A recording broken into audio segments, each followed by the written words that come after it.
la parola a Leonardo Colombati. Grazie.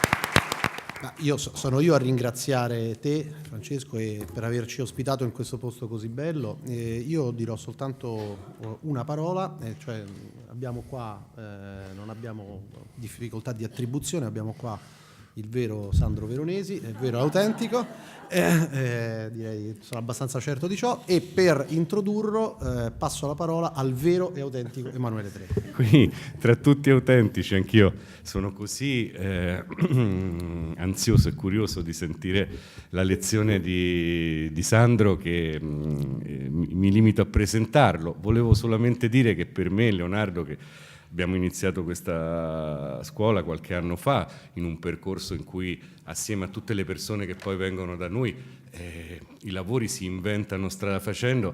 Avere una lezione di Sandro è una pietra miliare, insomma, di questa nostra iniziativa così avventurosa, che ogni tanto sembrano un po' le piroghe nell'oceano, le cose che si fanno, chiaramente proponendovelo abbiamo una consapevolezza. Da Sandro abbiamo imparato moltissimo, quindi in tema di scuola di scrittura che cos'è?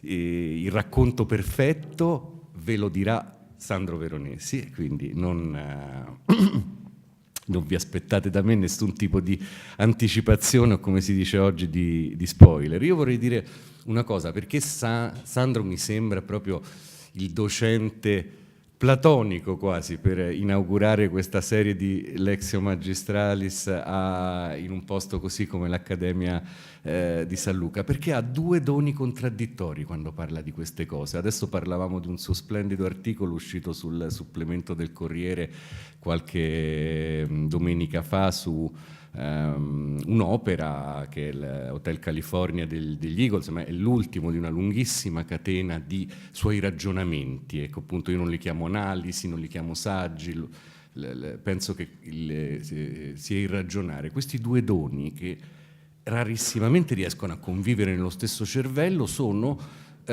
due azioni contraddittorie: la capacità di smontare il giocattolo. Quante volte lo facciamo noi anche nelle lezioni più normali, no? Cerchiamo di vedere, come sta facendo per esempio Leonardo per chi segue le sue lezioni su Anna Karenina.